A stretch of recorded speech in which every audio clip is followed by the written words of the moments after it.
দর্শক, সীমান্ত পরিস্থিতির আরো খবর জানাতে নওগাঁ এবং লালমনিরহাট থেকে যুক্ত হবেন আমাদের সহকর্মীরা। শুরুতেই চলে যাব নওগাঁর হাপানিয়া সীমান্তের খবর জানবো। সেখানে আছেন সহকর্মী হারুনুর রশিদ চৌধুরী। হারুন, আজকের সীমান্তের পরিস্থিতির চিত্র জানাবেন।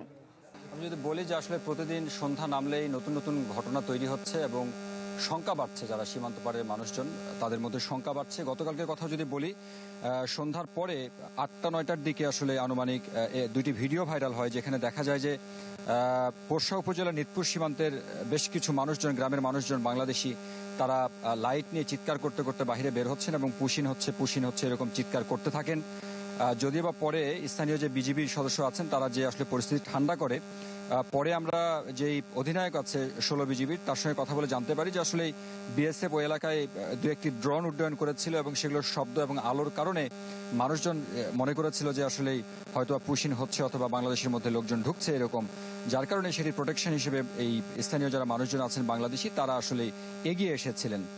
পাশাপাশি প্রত্যেকটি জায়গাতেই আপনার মাইকিং শুরু হয়েছে, প্রত্যেকটি জায়গাতেই বিজিবিরা স্থানীয়ভাবে বলছেন, পাশাপাশি মাইকিংও করছেন যে অপরিচিত কোনো লোকজন দেখলেই যাতে করে তারা পার্শ্ববর্তী যে বিওপিগুলো আছে কিংবা পুলিশ ফাঁড়ি আছে সেগুলোতে যাতে তারা খবর দেয়, সেই সহযোগিতাটুকু যাতে করে, এবং সেটি কিন্তু গ্রামবাসী নিরলসভাবে করে যাচ্ছেন। পাশাপাশি রাজ্যেগত পাহারা দিচ্ছেন বিজিবির সঙ্গে, সেটিও একটি বিষয়। তবে আমরা কয়েকদিন ধরে যে সীমান্তে ঘুরলাম, সে জায়গায় দেখলাম যে বিজিবির মনে একটি সুপ্ত কষ্ট আছে, সেটি হচ্ছে যে সীমান্ত পারে যে টহল দেওয়া হবে, সেই টহল দেওয়ার জন্য যে রাস্তা, সে রাস্তাটুকু পর্যন্ত নেই। আপনি পায়ে যে হেঁটে যাবেন সেই রাস্তাটুকু আসলে নেই, এটি বর্ণনা করবার মতো নয়। যার কারণে স্থানীয় মানুষজন দাবি জানিয়েছেন যে সীমান্ত পাড়ের যে রাস্তাগুলো সেগুলো যাতে করে টহল দেওয়ার মতো অথবা একটি বাহন চলার মতো করে করা যায়, সেক্ষেত্রে এই সীমান্ত পাহারা দেওয়া কিংবা সীমান্তের যে নিরাপত্তা দেওয়ার যে বিষয়, সেটি কিন্তু বিজিবির কাছে আসলে সহজ হয়ে যাবে। তবে স্থানীয় মানুষজনের যে আসলে ভূমিকা এই পুরো সময়কালে গত 4 থেকে 5 দিন ধরে, এটি কিন্তু বেশ খানিকটা প্রশংসনীয়। প্রত্যেকে এক একজন সৈনিকের মতো করে কাজ করছেন এবং তারা কিন্তু বলছেন যে বাংলাদেশের মাটি হোক কিংবা বাংলাদেশের মাটিতে অবৈধ অনুপ্রবেশ হোক, সেটি কাউকে করতে দেওয়া হবে না, এটি যে কোনো উপায়ে আসলে ঠেকিয়ে দেওয়া হবে। মোটামুটি এরকমটাই ছিল। আজকে যেহেতু আর কিছুক্ষণ পরেই রাত নামবে, সীমান্ত আবারও কি হয় সেদিকে আমাদের নজর থাকবে, আপনাদেরকে নিশ্চয় জানিয়ে দেবো। হারুন, ধন্যবাদ আপনাকে। দর্শক, এবার লালমনিরহাট থেকে যোগ দিয়েছেন সহকর্মী মাহফুজ বকুল। বকুল, আজ নতুন করে কোনো পুশিনের ঘটনা ঘটেছে কিনা জানাবেন। নগদ নিয়ে এলো হার না মানা হার অফার। সর্বনিম্ন 10,000 টাকা রেমিটেন্স নগদে পাঠালে থাকছে স্বর্ণের হার জেতার সুযোগ।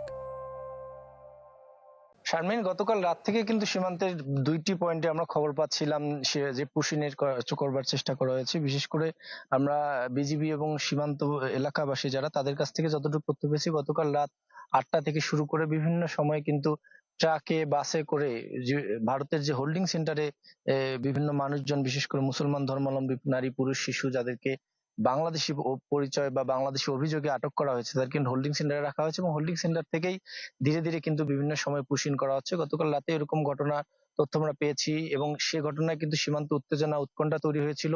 রাত জেগে বিজিবির সাথে লাঠিসোঁটা নিয়ে সাধারণ মানুষ কিন্তু সেই বিষয়গুলো পাহারা দিয়েছে, আমরা দেখছি। পাশাপাশি সীমান্তবাসী বারবার বলছে যে এইরকম ঘটনা গত কয়েকদিন থেকে বারবার ঘটছে। এর আগে পশ্চিমবঙ্গের নির্বাচনের পর কিন্তু এই সীমান্ত এলাকায়, যে এলাকাগুলোতে কাঁটাতারের বেড়া আসলে নেই, সেই এলাকাগুলোতে কাঁটাতারের বেড়া নির্মাণের যে জমি মাপজোকের বিষয়, সেগুলো নিয়ে উত্তেজনা তৈরি ছিল। তারপরে কিন্তু পুশিনের কাহিনী চলে আসছে। এখন সর্বশেষ যে পরিস্থিতি, সীমান্তবাসী সবসময় উদ্বেগ উৎকণ্ঠায় রয়েছে। প্রতিদিনই কিন্তু রাত নামলেই পুশিনের যে চেষ্টা, বিএসএফ এর আগ্রাসী মনোভাব, সেই চেষ্টা কিন্তু আমরা করতে পারছি এবং সীমান্তবাসী, বিজিবি কিন্তু এটি প্রতিরোধ করবার চেষ্টা করছে।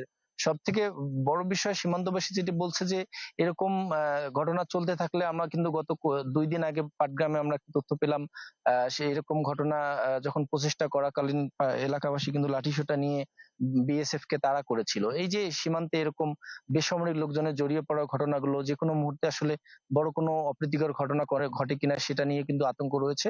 যার ফলে সাধারণ মানুষ বলছেন যে আসলে রাষ্ট্রীয়ভাবে দুই দেশের যোগাযোগ করে এই সীমান্তের পুশিনের যে সমস্যাগুলো তৈরি হচ্ছে, যাতে এটি আরো বৃহৎ আকারে না দেখা দেয়, সেই জায়গাগুলো আসলে দেখবার কথা বলছেন সীমান্তবাসী। পাশাপাশি একবারে এই কাঁটাতারের বেড়া যে এলাকাগুলোতে নেই, সেই এলাকাগুলোতে বিজিবির অত্যাধুনিক বিভিন্ন সরঞ্জাম মোতায়েন থেকে শুরু করে জনবল বৃদ্ধিকরণের বিষয়েও এলাকাবাসী বলছেন। কেননা কাঁটাতারের বেড়াবিহীন জায়গাগুলোতেই কিন্তু বিভিন্ন অপ্রীতিকর ঘটনা ঘটছে এবং পুশিনের ঘটনাগুলো ঘটছে, যার কারণে এই সীমান্তগুলো দিন দিন অনিরাপদ হয়ে উঠছে। আরেকটি তথ্য তথ্য আমরা বিভিন্ন সময় পাচ্ছি সেটি হলো আমরা বিভিন্ন এলাকাবাসীর তথ্য যেটি বলছে যে বিএসএফ কিন্তু এই মানুষজনকে পুশিং করবার ক্ষেত্রে সীমান্তের যে মাদক কারবারি রয়েছে তাদেরও সহযোগিতা নিচ্ছে, তাদেরকে দিয়েই কিন্তু সে বিভিন্ন মানুষজনকে এই রাত্রের বেলা কাঁটাতারের বেড়ায় যে তাদের বিশেষ ফ্ল্যাশ লাইট আছে সেগুলো বন্ধ করে এই পুশিং করবার চেষ্টা করছে। এই ঘটনাগুলো ঘটছে, বেসামরিক লোকজনের জড়িয়ে পড়ার ঘটনা ঘটছে সীমান্তে, এবং এই সীমান্তগুলো অনিরাপদ হয়ে উঠছে। সব মিলিয়ে লালমনিরহাটের যে পরিবেশ সেটি হচ্ছে যে দুইটি পয়েন্টে যেহেতু কাঁটাতারের বেড়া, দীর্ঘ কাঁটাতারের বেড়া নেই, পাশাপাশি দহগ্রাম নিয়ে বিভিন্ন সময়ে ভারত বাংলাদেশ উত্তেজনা এবং কাঁটাতারের বেড়া নিয়ে উত্তেজনা আছে। সব মিলিয়ে সাধারণ মানুষের দাবি দ্রুত আসলে দুই দেশের সরকারের উচ্চ মহল থেকে এই বিষয়গুলো আসলে সমাধান করা হোক।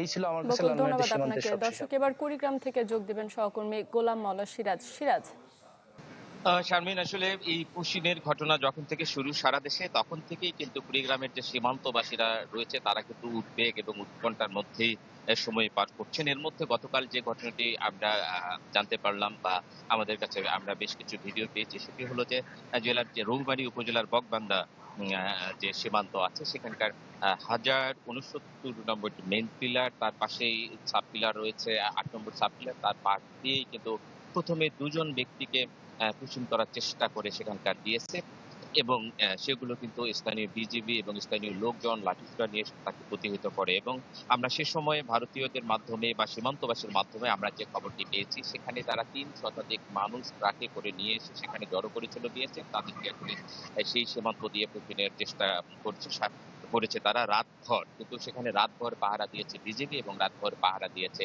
সেখানকার স্থানীয় লোকজন।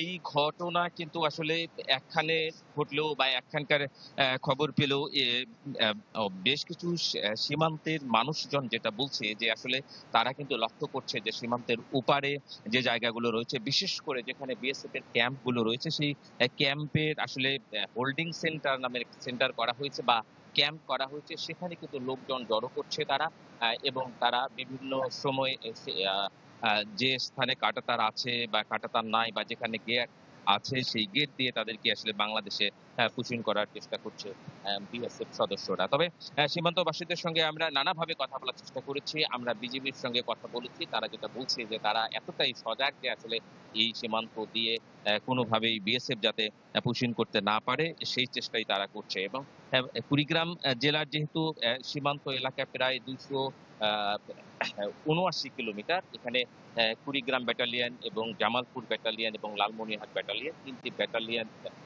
মূলত বিভিন্ন এই সীমান্তগুলো দেখভাল করে, দেখাশোনা করে বা নিরাপত্তার কাজে রয়েছেন। আমরা সবার সঙ্গে যোগাযোগ করার চেষ্টা করেছি, সবাই একই তথ্য দিয়েছে। এবং আমরা বেশ কিছু ছবি পেয়েছি, বেশ কিছু খবরও পেয়েছি সীমান্তবাসীদের কাছ থেকে। রাতের আধারেও কিন্তু বিজিবিরা তারা আসলে স্থানীয় লোকজনকে সঙ্গে নিয়ে তারা কিন্তু সীমান্ত পাহারা দিচ্ছে।